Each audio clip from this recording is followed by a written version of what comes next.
Rates have been on a tear this month. The yield on the U.S. 10-year hitting its highest level since July, sending bond prices tumbling. So will the rise in rates continue?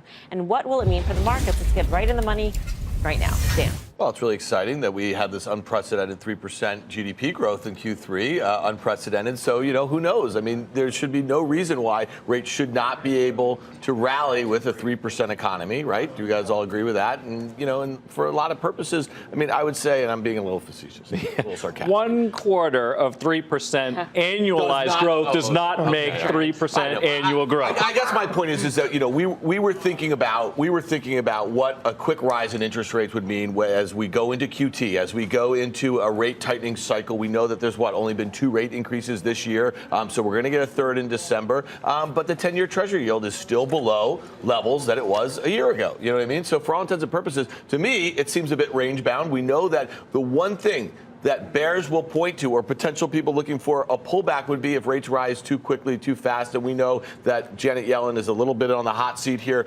So I suspect that we get this push and pull between dovish and. The Fed balance sheet obviously is one of the levers that they have. But, we also have global levers in play that Yellen does not control. And the fact is that even as our own central bank begins to tighten, that is not really the policy anywhere else on earth.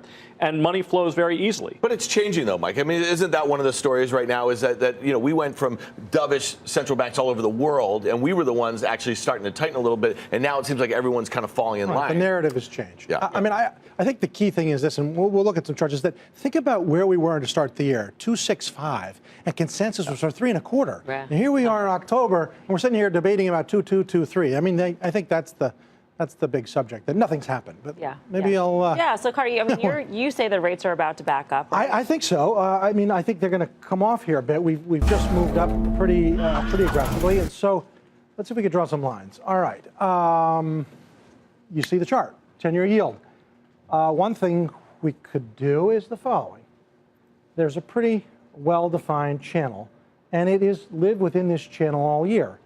In fact, there's a lot of symmetry between the order of magnitude and the duration of these counter trend moves. Let's take a look. For starters, these are all the moves we've had, 1, 2, 3, 4, 5. And look how similar, 25 basis points, 32, 26, 29, 34. Now, what about duration? Number of sessions, 10 sessions to 2 weeks. So 2 weeks, 8, 2 weeks, 12, 3 weeks, 17, 3 weeks, 2 to 3 weeks, all between 25 and 35 basis points. I'm not sure anything's changed. And let's say it does press on a little bit. So what? The rates are low, and I'm not sure it's enough to really change the backdrop for banks and all the things that are expected. In any event, I'm going to make a bet the utilities can bounce here. 2 ways I would draw the line. 1, that we've kind of come back to support. 2, that we're on this trend line. But either way, I think you've got a pretty good chance of, after this 5-6% sell-off in the XLU, for a bounce here. I want to be long at this point. So utilities for a bounce, Mike. What do you think? Well, first of all, I'm going to always go along with Carter, or most of the time I'll go along with Carter. One of the nice things about trading something like XLU is that it's one of those places where options are really, really cheap. And when they are extremely inexpensive, if you're trying to make a directional bet, like you're trying to make basically a trend type trade, it sets up really nicely for that. And I think this is certainly one of those cases. And I think we could talk about it a little bit more, but I was just looking out to January, to the 53 calls. You could spend about $1.45 for those. Those are the at-the-money calls. Doesn't take a very big move at all for these things to be profitable. On top of that, you're risking a little bit less than 3% of the current price of XLU to make that bullish bet. So if that trend proves to be unfounded, then you're really not risking a great deal.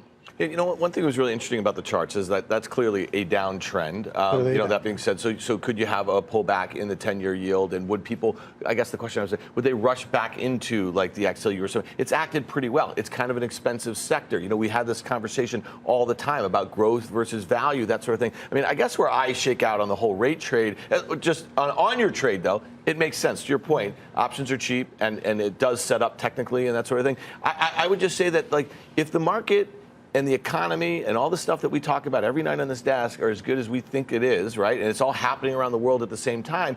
You know, stock market should be able to go up with rising rates. They just should be. And, you know, I mean, for all intents and purposes, and we just have had nothing. So what it tells me, though, is like, what's wrong here? You know what I mean? Why is it that rates can't go up? Because everything else is saying all systems go. You know, one thing I would quickly throw out also, and that is that XLU is not like trading TLT. All right, so TLT is a fixed income instrument. All right, XLU sometimes trades like fixed income, but it isn't. You know, these are utility companies. Many times you have regulations that can impact their earnings, and it's obviously a capital-intensive business.